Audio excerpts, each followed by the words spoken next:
المصطفى بلغ مقاصدنا واغفر لنا ما مضى يا واسع الكرم مولاي صل وسلم دائما ابدا على حبيبك خير الخلق كلهم يا رب بالمصطفى بلغ مقاصدنا واغفر لنا ما مضى يا واسع الكرم اللهم صل وسلم وبارك عليه. Assalamualaikum warahmatullahi wabarakatuh. Waalaikumsalam warahmatullahi wabarakatuh. Alhamdulillahilladzi anzala as-sakinata fi qulubil mu'minin liyazdadu imanan ma'a imanihim. Asyhadu an la ilaha illallah wahdahu la syarika lah. Iyyahu na'budu wa iyyahu nasta'in. Wa asyhadu anna Muhammadan 'abduhu wa rasuluhu as-sadiqul wa'dul amin. Allahumma shalli wa sallim ala sayyidina wa habibina wa syafi'ina wa maulana Muhammadin wa ala alihi wa ashabihi min jami'il muslimin. Amma ba'du fa inna asdaqal hadithi kitabullah wa khairul hadi hadi huda Rasulillah sallallahu alaihi wasallam wa syarrul umuri muhdatsatuha wa kullu muhdatsatin bid'ah wa kullu bid'atin dhalalah wa kullu dhalalatin fin nar. Wa bis sanatil muttasil imam rahimahullahu ta'ala wa adama an-naf'a bihi wa bi'ulumihi fid dharain amin. Segala hadirin hadirat bapak-bapak, ibu saudara yang dimuliakan Allah Subhanahu wa taala, wabil khusus pengurus DKM Masjid As-Salam yang dimuliakan dan kita hormati.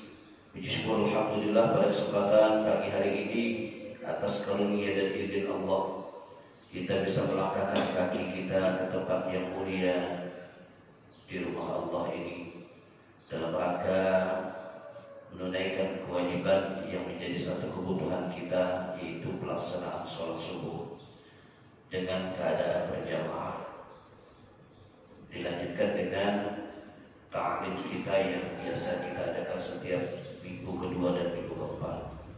Mudah-mudahan apa yang kita niatkan dan kita laksanakan, kita lakukan pada pagi hari ini menjadi satu keutamaan dan keridhaan yang Allah berikan kepada kita, dan Allah jadikan sebagai catatan amal ibadah yang menjadi bekal kita nanti di akhirat kelak. Amin ya rabbal alamin.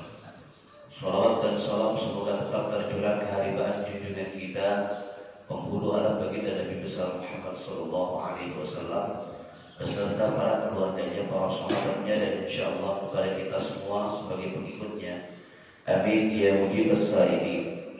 Hadirin, mengawali ta'lim kita untuk mengambil barakahnya bersama, kita buka dengan Ummul Quran suratul Fatihah.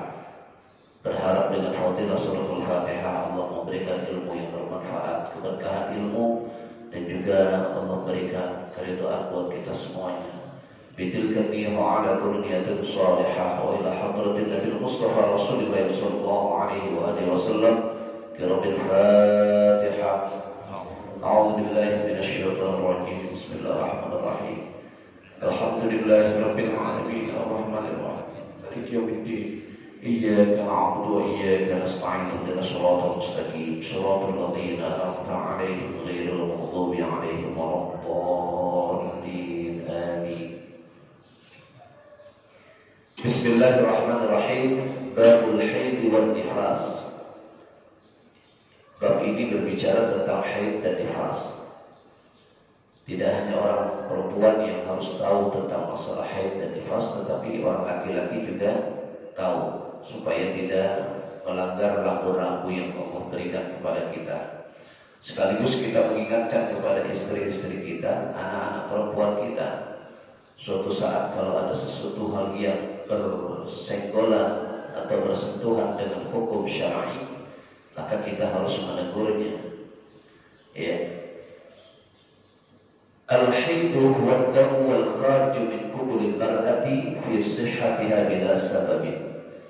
Haid itu ialah darah yang keluar dari kemaluan perempuan di waktu sehatnya tanpa ada sebab. Ya. Kalau ada sebab berarti penyakit. Kalau darah penyakit tidak jadi masalah, hanya masalahnya harus berobat. Ya. Jadi al-haidu huwa ad-damu wal khariju min qubulil mar'ati fi sihhatiha bila sababin.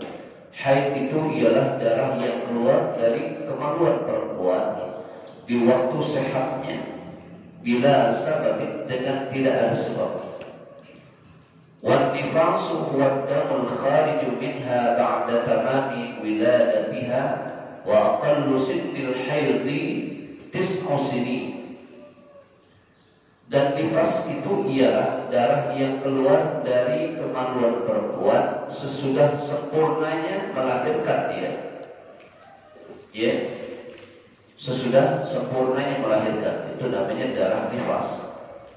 Wa aqallu sinnil haidi 9 sinin. Dan sedikitnya kaul keluarnya haid itu ialah pada saat wanita itu berumur 9 tahun. Ya, kita berpatokan kepada Sayyidatuna Aisyah. Beliau haid itu pada usia 9 tahun. Maka di saat itu pula di usia 12 tahun Rasulullah SAW mau menikahkannya. Ya.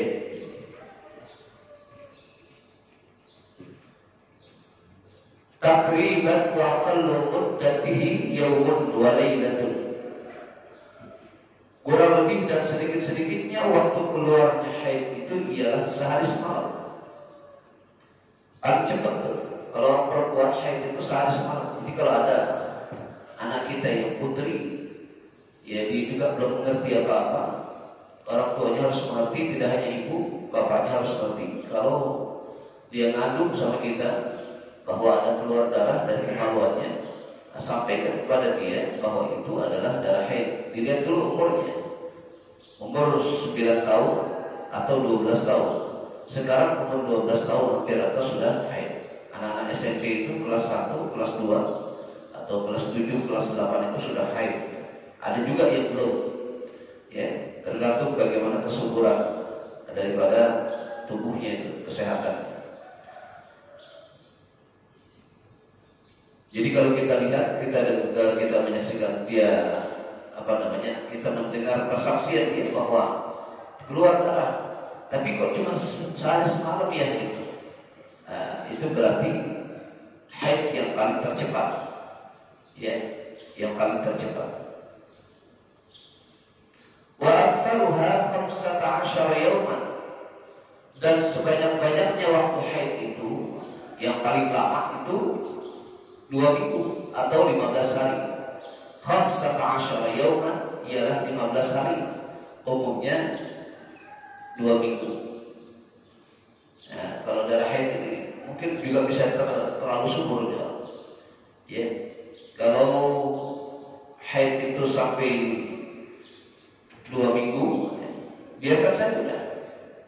Ya, jangan dikhawatirkan. Wallahi muhasittatun aw sab'atun. Dan ghalibnya ialah 6 atau 7 hari. Ya, umumnya. Pada umumnya seminggu orang-orang itu, ya, orang-orang perempuan itu. Jadi kalau lebih dari 2 minggu, ini baru yang disebut darah fasad, darah penyakit. Ya. Kalau kita dengar anak kita sudah 2 minggu lebih, atau kita kasih pengertian buat anak-anak kita yang putri, kalau kamu haid lebih dari 2 minggu, laporkan ke bapak atau ke ibu, ya, supaya diperiksa ke dokter. Siapa tahu itu darah penyakit. Fa in naqasat damu an aqalli al-muddati aw zada ala aktsariha fa huwa damu fasadi. Dan fa in naqasat damu, maka jika kurang keluar darah itu dari yang paling sedikitnya waktu haid atau melebihi sebanyak-banyaknya waktu haid itu, maka darah itu ialah darah fasad, darah penyakit. Ya, kalau nggak sampai sehari keluar darah, nggak sampai sehari semalam tuh, cuma dari pagi sampai sore misalnya, malam nggak keluar darah lagi, berarti darah penyakit tuh, perlu diperiksa. Atau keluar darahnya sampai melebihi waktu 15 hari, nah itu juga darah penyakit, itu diperiksa. Wa aqallu muddatin nifasi lahzatun wa ghalibuha arba'una yawman wa aktsaruha sittuna wa ma zada 'alayha fadamu fasadin aidan.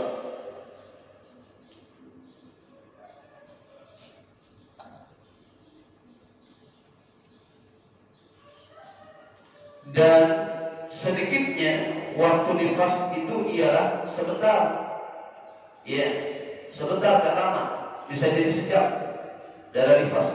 Ada orang yang mustahil itu ya, cuma sejam doang keluar darah, setelah itu gak keluar darah lagi, tapi tetap yang disebut masa nifas 40 hari tetap, ya. Wallahibuha, dan yang umumnya waktu nifas itu adalah 40 hari. Ya, 40 hari. Kalau selama 40 hari ya masih keluar terus, itu namanya darah nifas. Wa aktsaruha sittuna wa ma zada 'alaiha fadamun fasadin aidan. Dan sebanyak-banyak waktu nifas itu ialah selama 60 hari. Ya. Dan darah yang melebihi kepada 60 hari itu maka fasadin aidan. Dia darah penyakit juga. Ya, darah penyakit. Nah, jadi alhamdulillah ya, kadang-kadang suka ada begitu ibu-ibu karena mungkin fisiknya lemah atau mungkin ada virus penyakit itu bisa jadi sampai sebulan dia keluar darah, 2 bulan keluar darah masih terus. Nah, itu bisa jadi perdarahan. Kalau yang begitu secepatnya itu ke dokter, ya, secepatnya ke dokter. Nah, selanjutnya wa yahrumu bil haid wal nifas al mubasharatu fi ma baina as-surrati wal rukbati min ghairi haid. Dan dengan sebab haid serta nifas itu maka haram, ya, berbuat senang-senang dengan istri-istri pada tempat-tempat di antara pusat dan lututnya. Tak boleh itu. Selama haid istri kita nggak boleh dipakai, nggak boleh kita bercampur. Kalau di agama Islam tidak boleh. Ada orang yang tidak mengenal agama, tetap saja ketika istrinya sedang haid masih juga dipakai. Itu kena kifar, nggak boleh, ya. Kenapa? Karena itu penyakit, darahnya darah kotor. Jadi nggak boleh. Haram kita hukumnya itu bercampur dengan istri ketika istri itu sedang dalam keadaan haid. Jadi senang-senangnya itu dari pusat sampai lutut, ya. Pada tempat-tempat antara pusat dan lutut. Pusat itu dari pusat sampai lutut nggak boleh. Tapi kalau pelukan sekedar begitu kasih sayang boleh kalau sama istri, ya. Gak apa-apa. Warukbati min ghairi haidin,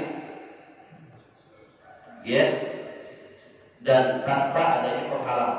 Wal murur fil masjidi in khafat tanjisahu was-sawmu wa muharramatul janabati sabiqah. Dan haram bagi wanita-wanita yang sedang haid atau wanita-wanita yang sedang dalam nifasnya dia lewat ke dalam masjid. Nih, kebetulan pintu ini. Dia lewatnya lewat dalam, cuma sepintas lewat itu, nggak boleh. Ya, tapi kalau dia berdiri di teras, dia duduk di teras, nggak masalah, nggak apa-apa. Tapi kalau melintasi masuk ke dalam, nggak boleh. Perempuan-perempuan. Makanya yang jadi masalah itu sekarang, kita kalau lagi ada kalau membuat masjid itu, kan sekarang lagi ngetren nih, masjid itu bermanfaat bukan hanya sekedar ibadah tetapi untuk sosial masyarakat. Salah satu di antaranya adalah dia membuat masjid sebagai tempat resepsi pernikahan. Buat pernikahannya saja akdnya, ijab kabulnya boleh. Itu pun harus diseleksi siapa yang masuk. Pengurus masjid harus peka. Jadi kesalahan banyak sering terjadi. Pengurus masjid harus peka. Kalau ada orang nikah di masjid, sampaikan kepada kedua belah pihak bahwa yang pertama, bagi orang-orang yang haid tidak boleh masuk.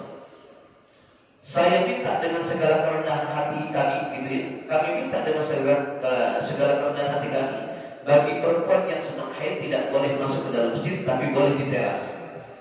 Begitu tegas. Yang ngaco itu kan kadang-kadang bukan cuma orang yang sedang haid, orang non-muslim masuk ke masjid. Ya, orang non-muslim masuk ke masjid gak boleh,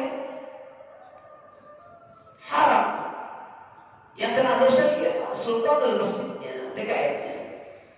Kenapa haramnya? Karena najisnya. Apakah najis orangnya? Bukan. Najis akidah. Itu harus dijelaskan. Ya, najis akidah. Pengalaman saya dulu waktu saya berangkat ke Taman Mini itu, hendak sholat zuhur saya, itu ada seorang perempuan ibu-ibu keturunan Arab itu ya. Itu luar biasa, karena memang kelihatan betul beliau alim itu. Jadi ketika ada orang-orang asing, ya, ada orang bule, ada orang Jepang, dibimbing sama gaibnya orang nggak ngerti. Orang Islam gaibnya.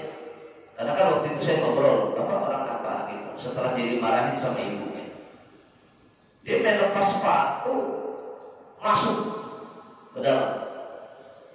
Ibu itu langsung keluar, lagi mau sholat dia nggak jadi keluar.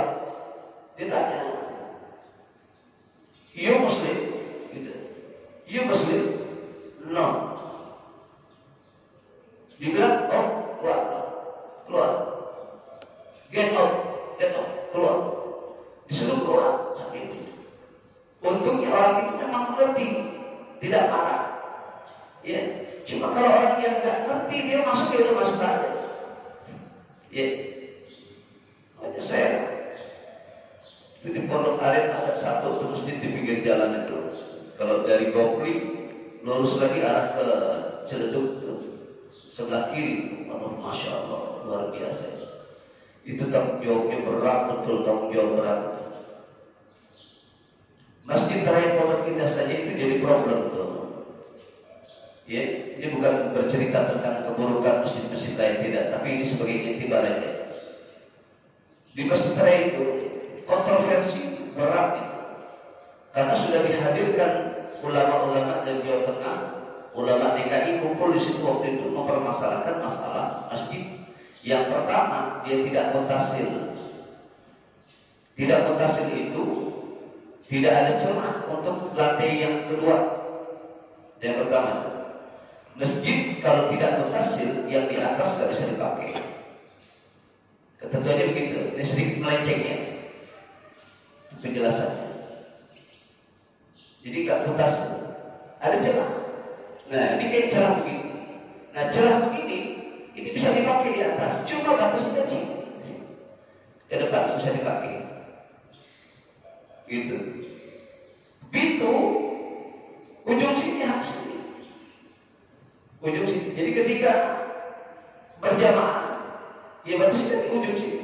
Pas pintu ini dibuka. Itu namanya mutasil. Ya. Satu itu Pondok Indah itu. Yang kedua, permasalahannya dipakai Jumat, dipakai Idul Fitri.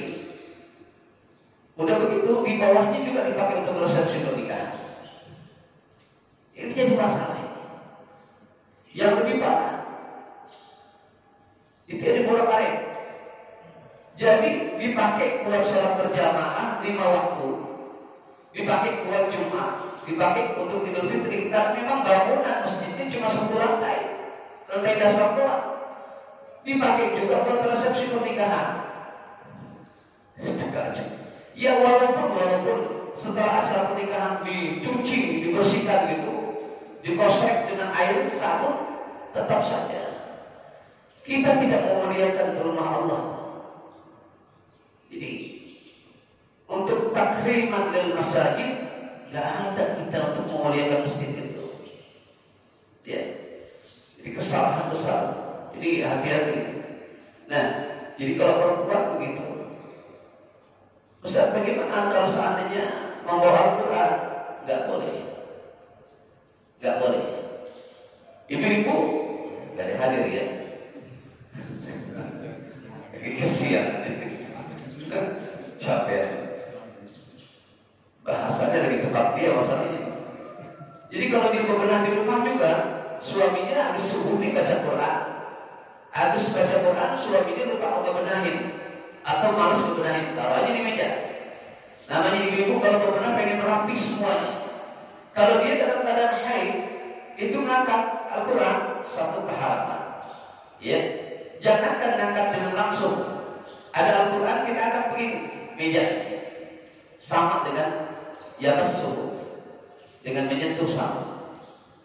Ya, kalau itu diangkat itu.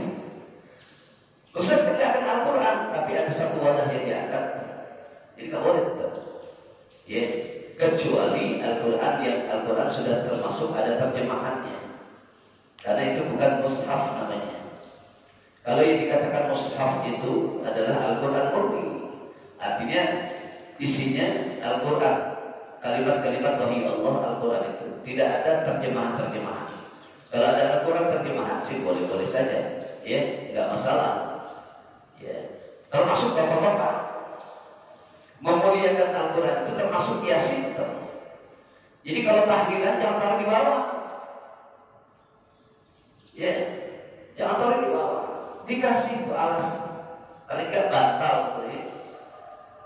Kita biasa Pak, saya kadang suka prihatin, ngasih Yasin aja dilempar. Dilempar. Saya bilang Masya Allah, itu ada ayat-ayat Allah itu, ya Allah. Ya, jadi nggak boleh yang begitu tuh.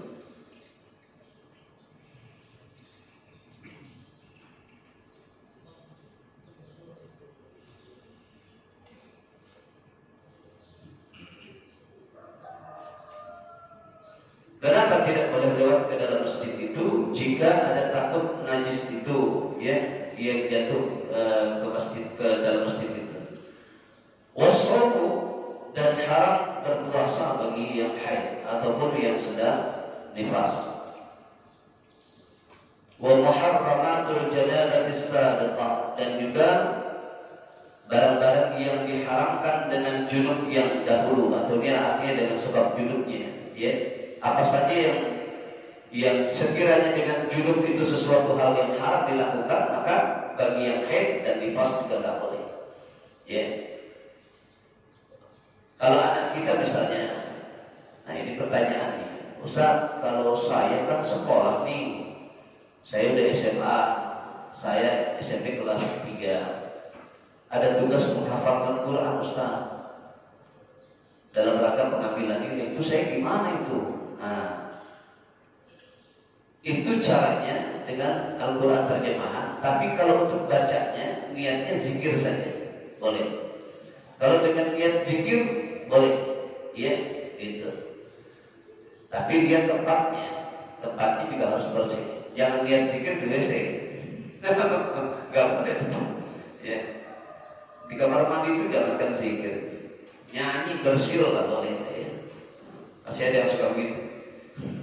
Ini masuk kamar mandi dinyanyi anggur merah, udah langsung kena. Iya, jangan nggak boleh. Di dalam kamar mandi nggak boleh nyanyi, nggak boleh ngobrol, nggak boleh bersiul-siul. Main HP aja nggak boleh. Saya ingat dulu waktu kerja di Bank Mandiri itu terakhir saya, jadi kaget saya, ini orang nggak punya adab, buang air besar, pintunya nggak dikunci. Saya salah, main buka aja. Untungnya apa? Nggak kelihatan, dia lagi baca Quran. Nggak boleh. Ya, itu untuk perluasan pemanasan aja ya. Hah? Bisa rokok nggak boleh. Apalagi ngerokok itu sesuatu yang makruh, apalagi sama yang kagak-kagak. Ya. Ya udah, murni yang bawa air besar aja udah. Ya. Iya. Nanti kalau merokok boleh, makan boleh, saya nggak boleh kan? Terus, wajib 'ala al-hayd wan nifas, wan nufasai qada'u as-sawmi al-fa'iti fil hayd. Dan wajib kepada perempuan-perempuan yang haid dan sedang nifas itu, dia mengqada puasanya yang luput. Ya, puasanya yang ketinggalan, dia wajib untuk mengqadanya. Fil haid, di waktu haid dan di waktu nifas. Duna qada'i sholatil fa'itati fihima. Dan tidak wajib mengqada sholat yang luput pada waktu haid dan nifas. Kalau puasa iya, tapi kalau sholat tidak wajib untuk diqada. Ya, itulah kelebihannya perempuan, mendapatkan satu keistimewaan dari Allah. Ya, rukhsah, keringanan. Jadi kalau dia haid, dia nifas, puasa wajib qada, tapi sholatnya tidak. Ya, jadi kalau seandainya meninggal yang perempuan, tidak dihitung dengan fidyah sholatnya, dengan masalah. Ustaz, emang ada fidyah sholatnya? Bukankah fidyah itu puasa? Begini Bapak, secara umum memang iya tidak ada fidyah sholat. Tapi kalau kita baca dalam kitab Ujalatu Fidyatus Sholat, ya, sebagai amalan-amalan saja boleh, ya, sebagai peramalan-peramalan boleh. Jadi kalau misalnya fidyah itu, nah fidyah ini kita dihilang. Kalau orang dulu ya di Jakarta menghilah fidyah. Seperti apa menghilah fidyah itu? Diijab kabul kan? Waktu tahlilan malam ke-7 atau malam pertama itu ya. Kalau orang dulu malah pada saat waktu mensolatkan jenazah itu ada fidyahnya, itu dikeluarkan. Beras ini ada sekian mud yang kami keluarkan, ya, sebagai mud fidyah sholatnya almarhum, puasanya almarhum. Selama ya mudnya berapa? Ada 250 mud, sebanyak 250 hari puasanya. Begitu. Itu namanya dihilah. Yang saya berikan kepada jamaah yang ada di dalam, yang di dalam jawab, saya terima dan saya wakilkan kembali. Dihilah lagi. Beras ini ada 250 mud, sekedar menguatkan puasa almarhum selama 250 hari yang kami berikan kepada bapak-bapak yang berada di luar. Yang di luar jawab, saya terima wakilnya, saya terima dan saya wakilkan kembali gitu. Nah, yang terakhir nggak pakai wakilkan lagi. Beras ini ada 250 mud yang dikeluarkan sebagai mud fidyah puasanya almarhum selama 250 hari yang kami berikan kepada seluruh bapak-bapak yang hadir, yang semuanya menjawab, saya terima fidyahnya. Nggak pakai diwakilkan lagi. Begitu. Itu namanya menghilah fidyah. Ya, jadi kalau orang laki-laki yang meninggal, nah, ini sih bukan fatwa ya, karena memang tidak boleh. Saya dipesan oleh guru, kalau dalam kitab Ujalah Fidyatus Sholat itu memang diperkenankan ada, karena ada beberapa imam yang membolehkan, termasuk diantaranya Syekh Imam Nawawi Al-Bantani itu membolehkan adanya fidyah sholat.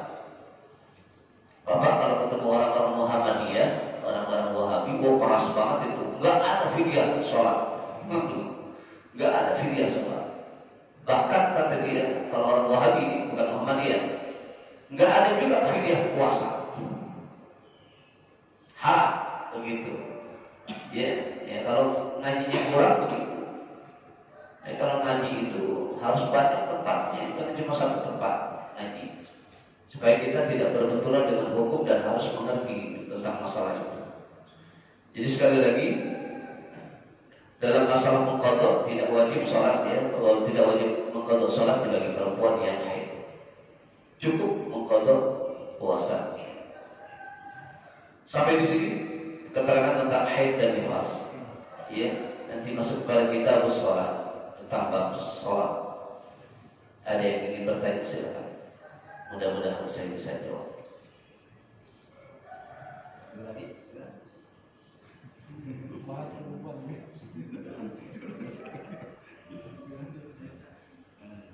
Ya.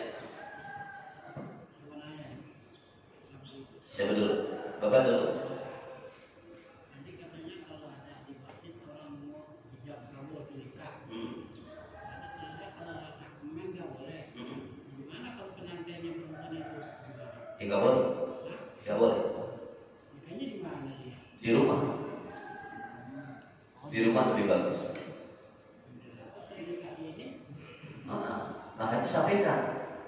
Kalau ada orang mau niat tuh minta nikah di masjid, kita tanya dulu.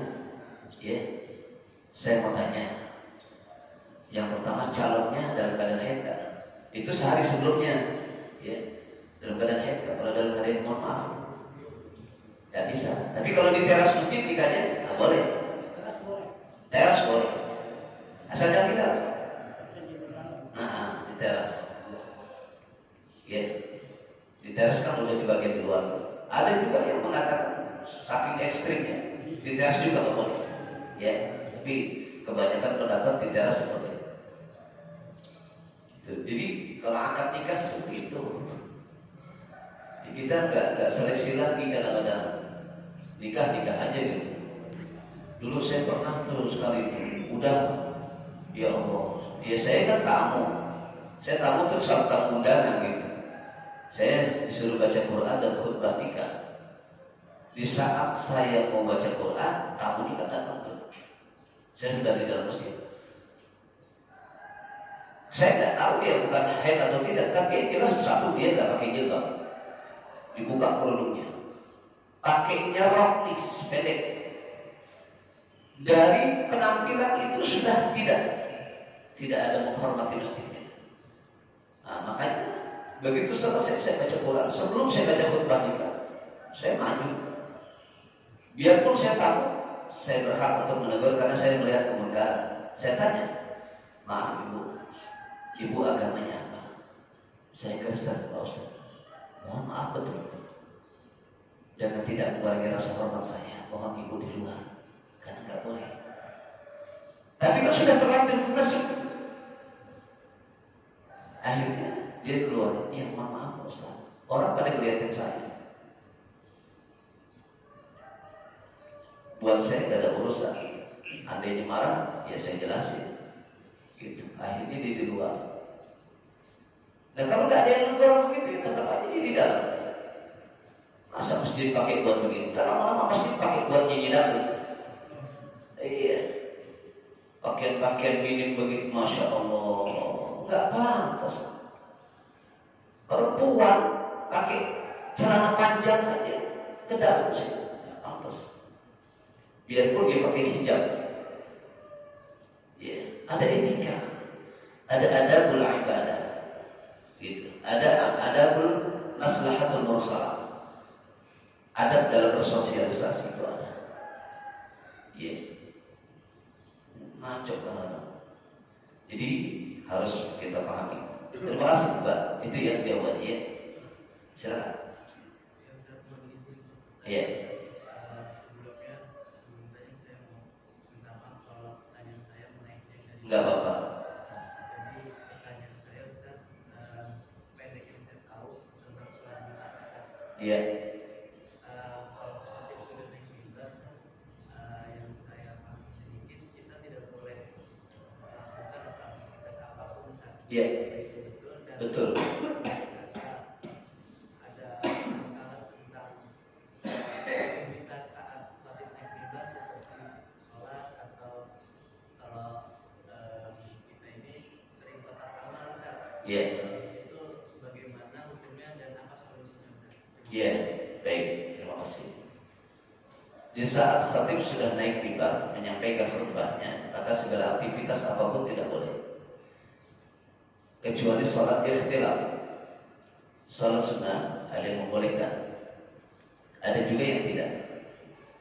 Kenapa?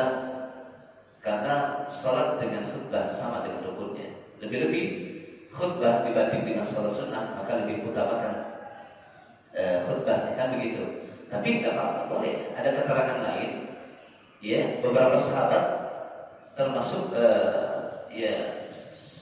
keluarga Nabi sendiri pernah, ya, karena terlambat datang, khatib sudah naik mimbar, dia sholat, Nabi diamkan, tidak apa-apa. Jadi kalau masalah itu, tapi aktivitas yang lain, ini masalahnya. Jadi kotak amal itu sebelum khatib naik mimbar yang bagus. Yang salahnya ketika khatib naik mimbar sudah berbicara, kotak amal keliling. Jangankan kotak amal, kita putarkan tasbih kita itu sudah satu kesalahan dan keharaman. Tidak boleh. Orang tasbih lagi khatib. Dulu juga pernah saya putarkan kita di dalam itu. Jadi saya khatib nih, dia begini, tasbih diputar. Ya selesai sholat saya tegur, Pak, mohon maaf, Bapak belum tahu hukumnya. Kenapa Pak Ustaz? Loh, saya lagi menyampaikan khutbah, Bapak berzikir dengan tasbih. Loh, kapan saja kan boleh bertasbih, bertahlil. Bagus kan itu Ustaz? Tidak seluruh sesuatu hal yang baik hasilnya baik. Bapak niatnya baik, belum tentu hasilnya baik. Kenapa? Kebaikan itu bisa jadi mendatangkan keharaman gitu. Saya lupa ada kaidah usul fikihnya itu, karena kalimatnya panjang saya tidak menghafal. Jadi yang Bapak lakukan itu sama. Kalau khatib sudah naik mimbar, dia menyampaikan khutbahnya, nggak boleh memutarkan aktivitas, mengerjakan sesuatu aktivitas, termasuk memutarkan tasbih. Ya, yang Bapak dengarkan khutbah itu rukun Pak. Gitu. Apalagi kalau sampai bicara ngobrol batal. Ya, masih orang-orang tua masih banyak yang nggak ngerti juga.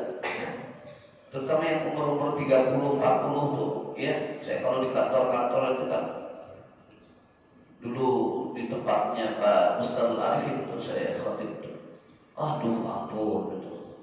Sampai saya bicara sendiri dengan Pak Mustadul. Dulu saya bahasanya ayah Anda. Ya, itu gimana sih ya? Bilang nama ayah DKM-nya. Kenapa memang Ustaz? Itu masih karyawan banyak yang bicara kalau khatib lagi naik mimbar. Baik. Besok saya bilang gitu. Jadi pas mau khatib itu udah dibicarakan. Jadi ya begitulah, ya sampaikan pada jamaah sekalian itu. Ya, jadi nggak boleh ya aktivitas begitu. Ya solusinya kotak amal dibagikan dulu, dikelilingi dulu sambil bersolawat. Kalau orang dulu kan begitu azan orang setelah sholat qobliyah Jumat, orang salawat di depan. Allahumma shalli wa sallim ala sayyidina Muhammad abdika wa nabiyyika wa rasulika nabiyyil ummi wa ala alihi wa sahbihi ajma'in. Itu kalau di kebayoran saya juga gitu, dan kecil terus suaranya As-Sadiqul Amin wa ala alihi wa sahbihi wa sallim.